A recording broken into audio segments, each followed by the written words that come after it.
नमस्कार दोस्तों। आज मैं आपको चैप्टर 4 क्लास 10th का पढ़ा रहा हूँ, जिसमें मैथ सब्जेक्ट रहेगा। जो कि चैप्टर 4 क्या है आपका, क्वाड्रिक इक्वेशन, द्विघात समीकरण। ठीक है, क्वाड्रिक इक्वेशन या द्विघात समीकरण। अब इस चैप्टर का याद रखना, आज मैं आपको ओनली इंट्रोडक्शन ही बताऊंगा। याद रखना कि पूरा का पूरा क्या बताऊंगा आपको, इंट्रोडक्शन, क्योंकि इंट्रोडक्शन जानना बहुत जरूरी है। ठीक है, ये चैप्टर याद रखना। चैप्टर 2 है ना, उसके आगे वाला पार्ट याद रखना। चैप्टर 2 और चैप्टर 4 जो थोड़ा थोड़ा सा 19-20 है, याद रखना। ठीक है, तो अपन स्टार्ट करते हैं भैया आज। तो अपन जिसने अगर चैप्टर 2 का इंट्रोडक्शन ना समझा हो, वो उससे मैं सजेशन दे देता हूँ कि भैया पहले 2nd चैप्टर का इंट्रोडक्शन देखें, उसके बाद आप चैप्टर 4 का इंट्रोडक्शन आप देखें। ठीक है, तो आपको इजी समझ में आएगा। तो चैप्टर 4 का इंट्रोडक्शन पढ़ने से पहले अपन को आपको ये बता दे रहा हूँ कि आपका द्विघात समीकरण और द्विघात बहुपद में क्या डिफरेंस है। पहली चीज तो अपन ये समझते हैं, तभी आपका बेस समझ में आएगा यार, क्या है क्या नहीं है। ठीक है, तो सबसे पहले अपन समझते हैं द्विघात समीकरण। ठीक है, क्या द्विघात समीकरण, जिसको क्या बोलते हैं इंग्लिश में, क्वाड्रिक इक्वेशन। ठीक है, तो आपको याद रखना है द्विघात समीकरण क्या होता है आपका, ax² plus bx plus c बराबर में क्या होता है, 0। तो यही याद रखना है, ये क्या होता है आपका द्विघात समीकरण होता। अब बात करते हैं अपन किसकी, द्विघात बहुपद की। ठीक है, द्विघात बहुपद। ठीक है, द्विघात बहुपद जो होता है आपका, द्विघात बहुपद, ठीक है, जिसको क्या बोलते हैं अपन, क्वाड्रिक पॉलिनॉमियल।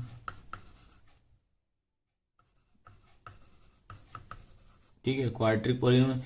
इसमें बस दोनों में ये डिफरेंस होता है बेटा, आपको ये बता दे रहा हूं। ये क्या होता है आपका, ax² plus bx plus c equal में क्या, 0 नहीं होता। ये याद रखना पड़ेगा, इसमें इक्वल में 0 नहीं होता।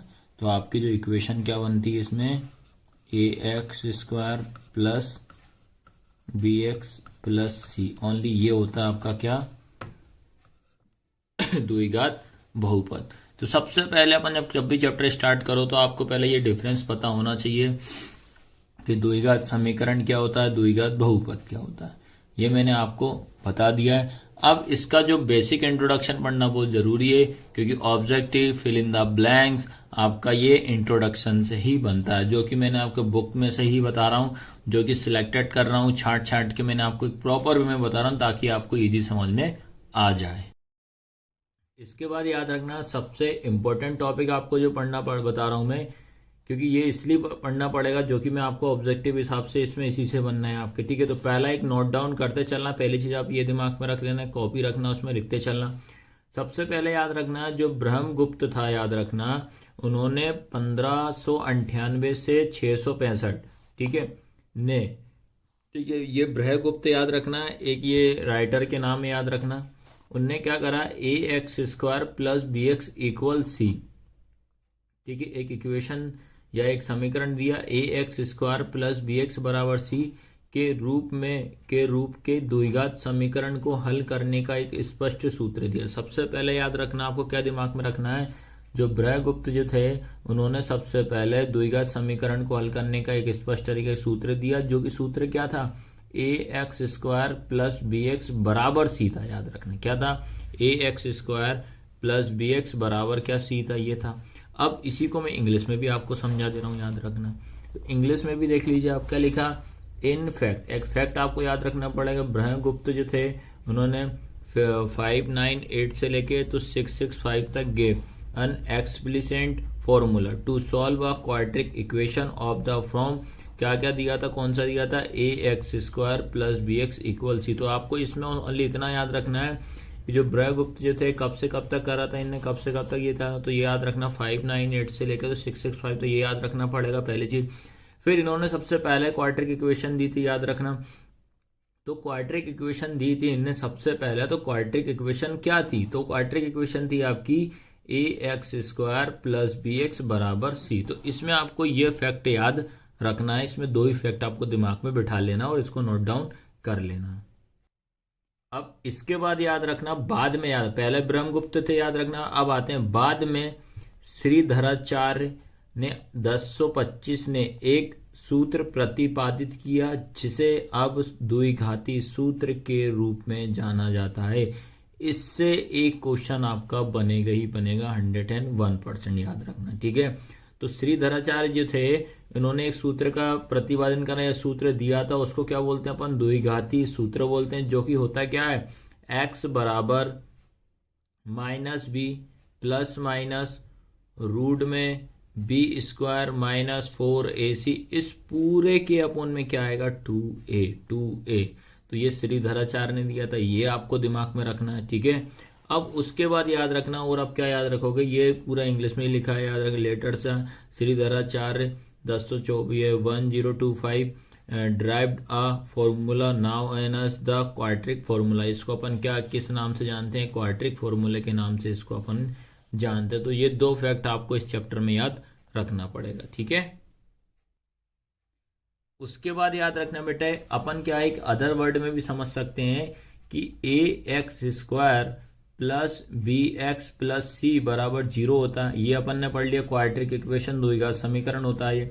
वास्तव में कोई भी समीकरण px बराबर 0 जहां px घात 2 का एक बहुपद होता है, जो एक द्विघात समीकरण कहलाता है। एक वास्तव में एक अदर लैंग्वेज में अपन ये समझ सकते हैं कि अगर x की घात अगर 2 होती है, x की घात अगर कितनी होती है? 2 होती है, तो भी हम उसको क्या बोलेंगे? द्विघात समीकरण बोलेंगे, जो कि होता है ax² plus bx plus c बराबर क्या होता है? 0। अपन इस तरीके से भी समझ सकते हैं। और एक और फैक्ट याद रखना पड़ेगा आपको, ये सारे के सारे सिलेक्टेड फैक्ट है बेटा, याद रखना, जो कि आपको पहले इंट्रोडक्शन पढ़ना पड़े तभी आपको चैप्टर समझ में आएगा। अब अर्थात में क्या लिखा है? ax² plus bx plus c बराबर 0, a not is equal to 0। इसमें आपको दिमाग में रखना है कि द्विघाती समीकरण में a का मान कभी भी 0 नहीं होना चाहिए। इस a का मान अगर 0 हो गया तो समझ जाना वो हमारा क्वाड्रेटिक इक्वेशन द्विघात समीकरण नहीं है। इसको हम क्या बोलते हैं? ax² plus bx plus c बराबर 0। ये द्विघाती समीकरण का क्या होता है? मानक रूप भी इसको बोला जाता है। क्या बोलते हैं इसको अपन? मानक रूप भी कहा जाता है। अब इसी को मैं आपको इंग्लिश में भी बता दे रहा हूँ भैया, ताकि इंग्लिश मीडियम वाले बच्चे ये ना बोले भैया आप हिंदी में बताते जा रहा हो, ठीक है। तो इंग्लिश मीडियम वाले बच्चे आप भी थोड़ा समझ लीजिए, सैम वही के वही है, हिंदी में समझ में आया। In fact any equation of the form px equal 0, कोई सी भी इक्वेशन होती है इसको इक्वल में 0 होना चाहिए। Where px equal 0 is a polynomial of degree 2। अगर मान लो px इक्वल 0 होता है, लेकिन एक कंडीशन और भी होना चाहिए, पॉलिनोमियल्स ऑफ डिग्री मतलब उसकी डिग्री कितनी होनी चाहिए? 2 होना चाहिए। घात कितनी होना चाहिए? 2। अगर पावर आपकी 2 होती है तो इज अ क्वाड्रेटिक इक्वेशन, उसको अपन क्या बोलेंगे? क्वाड्रेटिक इक्वेशन बोलेंगे, ठीक है। उसके बाद एक और फैक्ट समझ लो, that is ax² plus bx plus c बराबर क्या होता है? 0 होता है, जिसमें a not is equal to 0, a का मान कभी भी 0 नहीं होना चाहिए। अगर इसमें a का मान 0 हो गया तो समझ जाना वो हमारी क्वाड्रेटिक इक्वेशन नहीं होगी, क्योंकि a बराबर a का मान अगर मैं यहाँ 0 रख दूंगा, 0 का इंटू x² में करूंगा तो ये तो 0 हो जाएगा। Is called the standard form of a quadratic equation. ये स्टैंडर्ड फॉर्म भी बोला जाता है। अगर एग्जाम में आता है कि क्वाड्रेटिक इक्वेशन का स्टैंडर्ड फॉर्म क्या होता है, तो आप क्या बोलोगे? ax² plus bx plus c बराबर क्या होता है? 0। ये सारे के सारे इंपॉर्टेंट फैक्ट हैं, ये आपके दिमाग में आप बिठा लो भैया। याद रहेगा कि नहीं रहेगा? एक एक चीज आप दिमाग में अपने स्टोर करते चलिए भैया, ठीक है। उसके बाद अब एक फैक्ट और दिमाग में बिठा लो आप लोग अपना, ये वाला फैक्ट याद रखना। ये फैक्ट क्या बता रहा, क्या लिखा है कि द्विघात बहुपद ax² plus bx plus c के शून्यांक और द्विघात समीकरण ax² प्लस bx c बराबर 0 के मूल एक ही होते हैं। अगर जैसे एग्जाम में अगर आपसे आप पूछता है, आपको क्वाड्रेटिक इक्वेशन दी है, आपको एक इक्वेशन दी है, आपसे बोलता है कि इसके जीरो से निकाल लो। शून्यांक का मतलब होता है जीरो, और मूल का मतलब होता है रूट। तो आपको इन दोनों का मतलब एक ही होता है। जो भी इक्वेशन देगा आपको उस इक्वेशन को ब्रेक करना पड़ेगा, ये माइंड में बिठा लेना, ठीक है। उसको आप ब्रेक करोगे तो उसको शून्यांक और रूट्स कितने निकलेंगे, 2 निकलेंगे हमेशा। रूट्स और ये आपका जीरोस और रूट्स हमेशा कितने निकलेंगे, आपके 2 निकलेंगे। ये दिमाग में आप बिठा लेना, ठीक है। तो ये बेसिक फैक्ट था इसका। अब बेटा याद रखना, अब जितने भी फैक्ट मैंने आपको बताया उनका मैं आपको क्विक रिवाइज करा दे रहा हूँ, ठीक है। सबसे पहला जो पढ़ा अपन ने, ठीक है, सबसे पहले अपन ने क्या फैक्ट पढ़ा, ये पढ़ा भैया ब्रह्मगुप्त का या ब्रह्मगुप्त का, ठीक है। इनका पढ़ा तो इनने क्या बताया वो दिमाग में रखना, ब्रह्मगुप्त, ठीक है। ये इनने क्या फैक्ट बताया, पहला तो याद रखना, इनके सन याद रखना कितना है, कब से कब तक, 5, 9, 8 से था, 6 और 5 तक था, ये माइंड में रखना है। अब इनने क्या करा था, जो क्वाड्रिक इक्वेशन जो थी, क्या थी, क्वाड्रिक इक्वेशन, ठीक है, क्वाड्रिक इक्वेशन, ठीक है, जिसको अपन क्या बोलते हैं, द्विघात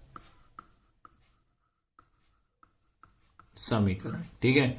जो सबसे पहले इन्होंने दिया था द्विघात समीकरण को, ठीक है, क्वाड्रिक इक्वेशन को किस किस फॉर्म में दिया था इन्होंने सबसे पहले, ये आपको दिमाग में रखना पड़ेगा। तो आपको याद रखना किस फॉर्म में दिया था, ax² plus bx equal c, इस फॉर्म में इन्होंने सबसे पहले दिया था, ये आपको याद रखना पड़ेगा, ठीक है।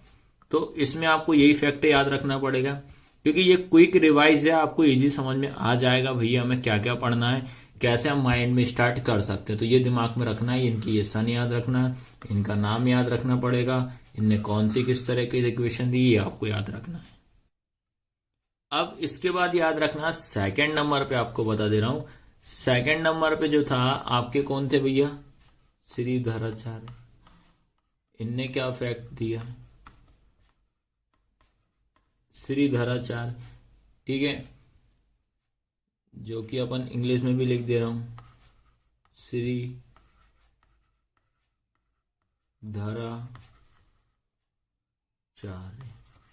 ठीक है। ये श्रीधराचार्य जो थे, इन्होंने सबसे पहले याद रखना, आपको क्या बताना पड़ेगा, इसमें सन याद रखना, 1025 याद रखना, क्या थी, 1025 थी। इनने एक फॉर्मूला दिया जिसको अपन क्या बोलते हैं, द्विघाती सूत्र कहते हैं। क्या कहते हैं अपन इसको, द्विघाती सूत्र बोलते हैं, जो कि इंग्लिश में क्या होता है भैया, क्वाड्रिक फॉर्मूला। याद रखना क्या होता है, क्वाड्रिक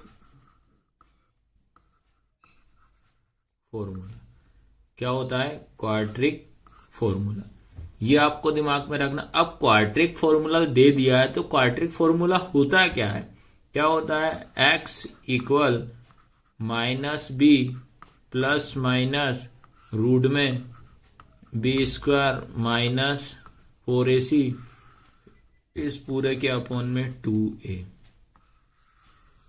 ये आपको दिमाग में रखना है। क्या होता है द्विघाती सूत्र, क्या होता है, x बराबर -b प्लस माइनस रूट में, ठीक है, b² -4ac पूरे के अपॉन में 2a। इसके द्वारा भी बेटा हम क्या कर सकते हैं, हम जीरोस निकाल सकते हैं, हम रूट्स निकाल सकते हैं, ठीक है, यानी इसको बोलते हैं अपन शून्यांक या मूल भी ज्ञात कर सकते हैं। इतने फैक्ट आए कि नहीं आए समझ में कि नहीं आए, ठीक है। ये सारे के सारे जो बता रहा हूं, सारे के सारे फैक्ट हैं, इंपॉर्टेंट फैक्ट हैं, ये लिखते चलना चैप्टर 4 के। अब बेटा इसके बाद आपको इसका थर्ड फैक्ट याद रखना पड़ेगा। थर्ड फैक्ट क्या याद रखोगे, ax² plus bx plus c बराबर 0, ठीक है। थर्ड फैक्ट में क्या है, आप सीधा सीधा ये भी समझ सकते हो कि अगर घात कितनी होनी चाहिए, 2, या डिग्री कितनी होना चाहिए, 2। अगर ये घात 2 या डिग्री 2 भी होती तब भी हम उसको क्या बोल सकते हैं, द्विघात समीकरण बोल सकते हैं। आया समझ में कि नहीं है? तब भी हम इसको क्या बोल सकते हैं, द्विघात समीकरण। ठीक है, क्या बोल सकते हैं अपन, क्वाड्रिक इक्वेशन, ये भी अपन बोल सकते हैं। फैक्ट याद रखना। इसके बाद याद रखना है, इसमें आपका ये लिखा ax² plus bx plus c बराबर 0, जिसमें कि a not is equal to 0, a का मान कभी भी 0 नहीं होना चाहिए। इस a की वैल्यू अगर 0 हो जाएगी तो हमारी ये क्वाड्रिक इक्वेशन नहीं होगी। ये आपको फैक्ट याद रखना पड़ेगा। याद रहेगा ना, a की वैल्यू कभी 0 नहीं होना चाहिए। उसके बाद जो कि हम इसको अपन ax² plus bx plus c बराबर 0, इसको अपन बोलते हैं, ये होता है एक स्टैंडर्ड। याद रखना है क्या होता है अपना, ये एक स्टैंडर्ड फॉर्म होता है। ठीक है, या इसको बोल सकते हैं अपन मानक रूप। मानक रूप किसका होगा, द्विघात समीकरण का, क्वाड्रिक इक्वेशन का। तो ये फैक्ट आपको याद रखना है, क्योंकि ये ऑब्जेक्टिव बेस पे बहुत इंपॉर्टेंट है। पूरे सिलेक्टेड हैं भैया, बहुत मेहनत लगी आपको इनको आपको बताने के लिए। प्लस साथ में पहले तो ढूंढा, पूरा मटेरियल इधर उधर से कलेक्ट करा, फिर आपको शेयर करा कि ताकि आपको किस तरीके से इसको समझ में आ जाए आपको। अब इसके बाद अगला फैक्ट आपको याद रखना पड़ेगा। ये फैक्ट मोस्ट इंपॉर्टेंट है और इसका एक क्वेश्चन एमपी बोर्ड हो चाहे सीबीएसई हो, उनके लिए जरूर आता है। ठीक है, क्या याद रखना है, द्विघात। ठीक है, क्या याद रखोगे, द्विघात समीकरण। ठीक है, द्विघात समीकरण ax² plus bx plus c बराबर क्या होता है, 0 के मूल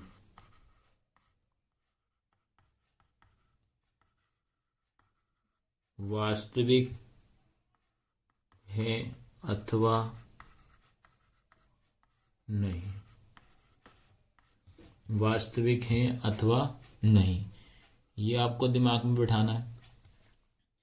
ठीक है, और उसके बाद आपको ये भी दिमाग में रखना है कि जैसे ये लिखा आपका b² माइनस 4ac के द्वारा मूल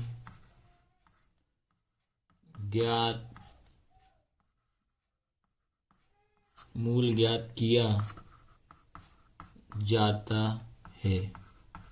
ठीक है, मूल ज्ञात किया जाता है, एक ये भी आपको ध्यान रखना पड़ेगा। ठीक है, इंग्लिश में भी लिख दे रहा हूं ताकि आपको नोट्स बनाने में किसी तरह की कोई दिक्कत परेशानी ना हो।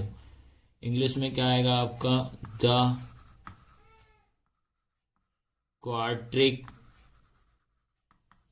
Equation ax² plus bx plus c बराबर 0 हैज टू, क्या आएगा, has two equal real roots in this case. ठीक है, आपको ये पूरे के पूरे फैक्ट याद रखना पड़ेगा। अब आपको ये भी याद रखना पड़ेगा कि जैसे अपन ने बता दिया मैंने आपको कि जैसे मूल ज्ञात कर सकते हैं, तो उन मूल ज्ञात करने के लिए आपको एक फॉर्मूला याद करना पड़ेगा, जिसका एक क्वेश्चन फाइनल पेपर में आपका 101% देखने को मिलेगा, जिसे हम क्या बोलते हैं, डिस्क्रिमिनेट। याद रखना क्या बोलते हैं, डिस्क्रिमिनेट, जो कि क्या बोलते हैं, विविधकर। ठीक है, क्या बोलते हैं इसको, विविधकर। डिस्क्रिमिनेट मतलब क्या होता है, विविधकर, जो कि जिसका फॉर्मूला क्या होता है, b² माइनस 4ac। याद रखना b² माइनस 4ac, जो कि जिसमें अपन इसमें आपको 3 कंडीशनें पढ़नी पड़ेंगी। वो 3 कंडीशन क्या क्या है वो मैं आपको अब बताने वाला हूं। इस 3 कंडीशन से एक क्वेश्चन आपका आता ही आता है, डिस्क्रिमिनेट मतलब विविधकर से। अब आपको डिस्क्रिमिनेट की आपको 3 कंडीशन पढ़नी पड़ेगी। पहली कंडीशन है सबसे पहली वाली, b² माइनस 4ac बड़ा है 0 के। याद रखना बड़ा है 0 के। सेकंड, b² माइनस 4ac बराबर है 0 के। लास्ट कंडीशन पढ़नी पड़ेगी आपको, b² माइनस 4ac छोटा है 0 के। याद रखना ये वाला जो साइन जो होता है ये बड़े का साइन होता है। जहां भी बड़ा नंबर आता है वहां लगता है, ये साइन हमेशा लगता है छोटे के लिए। आया सबको समझ में कि नहीं आया? तो ये 3 कंडीशन आपको पढ़नी पड़ेगी। फिर इसके आपको नेचर बताना पड़ेगा, मूलों की प्रकृति क्या होती है वो आपको बताना पड़ेगा। तो सबसे पहले शॉर्ट ट्रिक के हिसाब से याद रखना, जब डिस्क्रिमिनेट को आप सॉल्व करोगे, डिस्क्रिमिनेट हमेशा क्या होता है, डी। डिस्क्रिमिनेट या विविधकर जो होता है, जिसको हम डी से डिनोटेट करते हैं। किससे डिनोटेट करते हैं, डी से।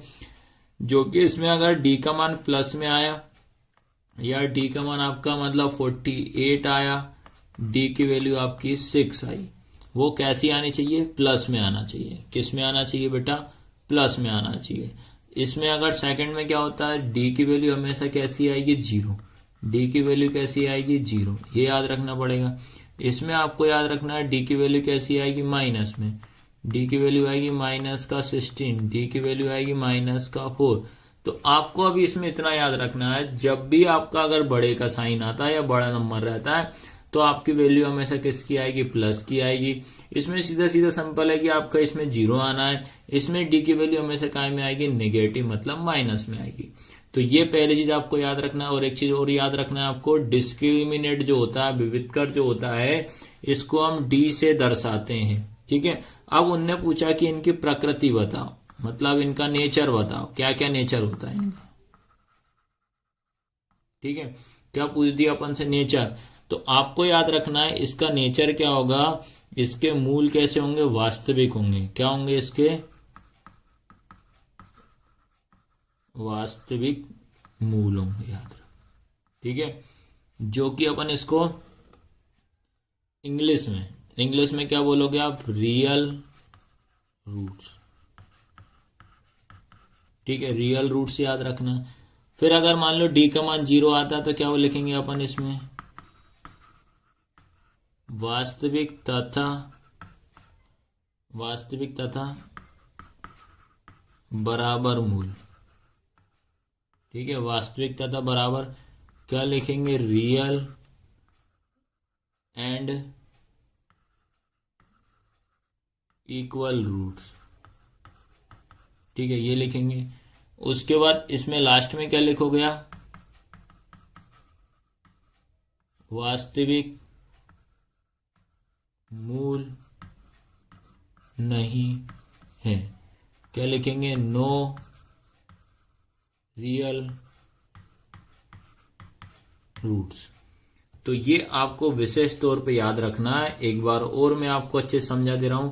आपको याद रखना है, जब भी आपका डिस्क्रिमिनेट फाइंड करना है और उसमें आपसे नेचर पूछता है तो आपको इस 3 कंडीशन याद रखनी पड़ेगी। याद रखना, पहली कंडीशन एक बार और राइटिंग फटाफट रिवाइज करा दे रहा हूं, b² माइनस 4ac बड़ा है 0 के। Second condition, b² minus 4ac बराबर है 0 के। b² माइनस 4ac छोटा है 0 के।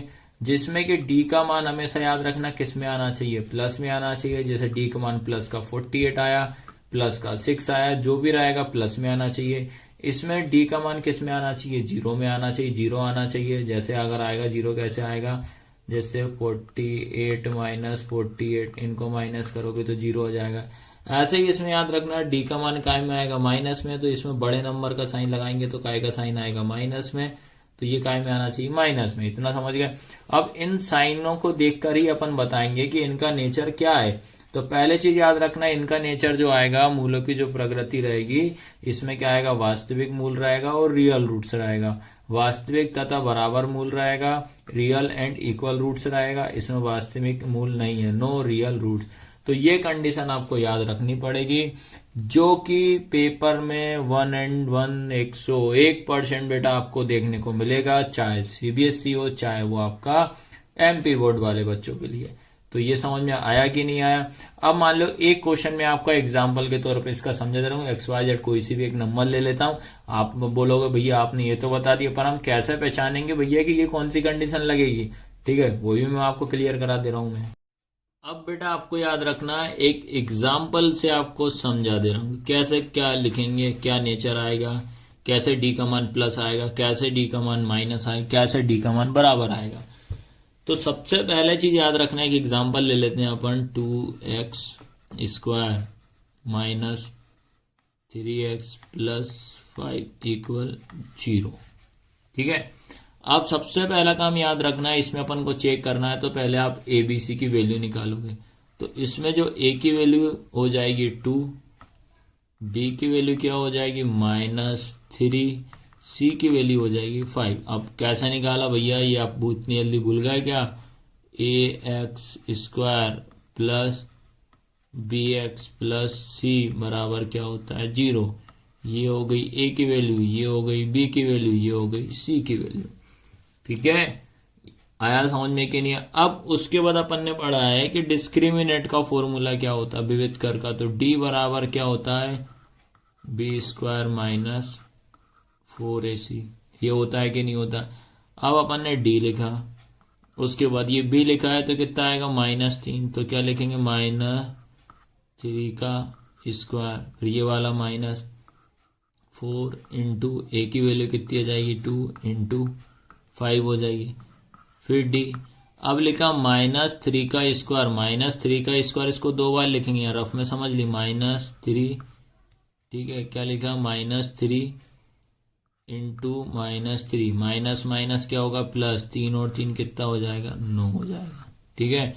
तो -3 का स्क्वायर कितना हो जाएगा 9 हो जाएगा, -4 2 जा 8, 8 5 जा 40, 8 5 40 हो जाएगा। फिर डी बराबर आपका कितना आ गया, 40 में से 9 जाएगा तो कितना बचेगा 31 बचेगा, लेकिन 40 हमारे पास बड़ा नंबर इसलिए -31। तो इसका मतलब ये आ रहा है बेटा, जो डी जो है, डी की वैल्यू क्या आई अपने पास माइनस में आई है। तो माइनस में जब आएगी तो आपका नेचर क्या हो जाएगा, नेचर मतलब प्रकृति क्या हो जाएगी अपने रूट्स की, मतलब मूल की। याद रहेगा कि नहीं रहेगा। आप क्या लिखोगे इसमें लास्ट में, जब माइनस आएगा तो क्या लिखेंगे, वास्तविक मूल नहीं है, नो रियल रूट्स। क्या लिखेंगे, नो रियल रूट्स। आया सबको समझ में कि नहीं आया। तो इस तरीके से आपको इनको सॉल्व करना रहेगा ये वाले क्वेश्चनों को। अब याद रखना बेटा, आपको इसमें ये बता रहा हूं कि अब आपको जो लास्ट टॉपिक इसका पढ़ना पड़ेगा, आइडेंटिटी मतलब फॉर्मूले वाले पढ़ने पड़ेंगे, सूत्र क्या क्या पढ़ने पड़ेंगे, जो कि आपका 4.1 के लिए 100% आपको याद करना पड़ेगा। आया समझ में कि नहीं आया। तो सबसे पहले याद रखना पड़ेगा, सबसे पहले आपको याद रखना पड़ेगा a प्लस बी का स्क्वायर, ठीक है। तो a प्लस बी का स्क्वायर क्या होता है, a का स्क्वायर प्लस b का स्क्वायर प्लस 2ab। पहले ये याद रखना पड़ेगा, सेकंड नंबर पे याद रखना पड़ेगा ए या माइनस वाला का क्या आएगा, ए माइनस बी का स्क्वायर। क्या होता है जब माइनस अगर आता है तो क्या करेंगे, ए का स्क्वायर प्लस बी का स्क्वायर माइनस 2ab। ये आइडेंटिटी आपकी 4.1 में लगेगी, याद रखना। उसके बाद थर्ड नंबर पे आपको पढ़ना पड़ेगा ए का स्क्वायर माइनस बी का स्क्वायर बराबर होता है ए प्लस बी फिर ए माइनस बी। क्या होता है, ए प्लस बी ए माइनस बी। ठीक है, ये आइडेंटिटी याद रखनी पड़ेगी। उसके बाद फोर्थ नंबर की आपको याद रखनी पड़ेगी ए प्लस बी की घात 3। क्या होती है, ए की पावर 3 ए का क्यूब प्लस बी का cube plus 3a square B plus 3a B square 3a B square. ये आइडेंटिटी आपको याद रखनी पड़ेगी। उसके बाद फिफ्थ नंबर पे आपको क्या करनी पड़ेगी, माइनस वाली ए माइनस बी की पावर 3। ठीक है, तो इसमें आपको क्या करना पड़ेगा, सारा सेम याद करना पड़ेगा, बस साइन आपका माइनस जाएगा। तो क्या होगा, ए की घात 3 माइनस बी की घात 3 minus 3a square B minus 3a B square 2। तो ये इतनी सारी आइडेंटिटीज हैं, ओनली 5 फॉर्मूले हैं, ये आपको पढ़ना ही पड़ेगा। ये चीज आपको दिमाग में रखना है, क्योंकि आपको आइडेंटिटी देख के ही पहचानना पड़ेगा कि इसमें कौन सी क्या आइडेंटिटी लग रही है। तो एक डेमो तौर पे मैं आपको बता दे रहा हूँ, एग्जाम्पल के तौर पे आप खुद मुझे बताना कौन सी क्या आइडेंटिटी इसमें यूज हो रही है। जैसे एग्जाम्पल के तौर पे एक क्वेश्चन लिया है मैंने, ये लिखा x प्लस 1 की पावर 2 ये लिया है। ठीक है, या इसके बाद ले लिया अपन ने x माइनस 2 की पावर 2 ले लिया है, या लिखा x प्लस 2 की पावर 3 लिया। ठीक है, ये लिखा है। अब आपको ये चेक करना है कि यार इसमें कौन सी क्या आइडेंटिटी आपकी लग रही है। ठीक है, तो पहले में याद रखना है x प्लस 1 का स्क्वायर, तो ये हो जाएगा अपना कौन सी लगेगी भैया, a प्लस बी का स्क्वायर। कौन सी लगेगी, a प्लस बी का स्क्वायर। तो क्या आइडेंटिटी होगी, a का स्क्वायर प्लस बी का स्क्वायर प्लस 2ab, ये लगेगी। उसके बाद ये आ रही है माइनस वाली, माइनस में क्या आएगा, a माइनस बी का स्क्वायर। तो क्या होगा, a का स्क्वायर प्लस बी का स्क्वायर माइनस 2ab। उसके बाद अगली क्या लग रही है, a प्लस बी की घात 3। तो क्या लगेगी इसमें आइडेंटिटी, a की घात 3 प्लस बी की घात 3 plus 3a square B plus 3a B square. तो इस तरीके से आपको आइडेंटिटी पहचानना आना चाहिए। तो ये 4.1 में आपको मालूम होना चाहिए। तो इस तरीके से मैंने चैप्टर 4 का 1 बाय 1 करके पूरा इंट्रोडक्शन आपको बता दिया है। और इस बार याद रखना बेटा, मैं चैप्टर स्टार्ट करने से पहले सारे चैप्टरों का इंट्रोडक्शन बताऊंगा, तभी आपको समझ में आएगा। ठीक है, वीडियो कैसी लगी, आज की क्लास कैसी लगी भैया, लाइक शेयर सब्सक्राइब जरूर करना है। अगर आपका प्यार ऐसा बना रहेगा तो भैया और हम मेहनत करेंगे आप लोग के लिए, ये चीज़ आप ध्यान रखना है। ठीक है, तो आपका बहुत बहुत धन्यवाद क्लास में बने रहने के लिए।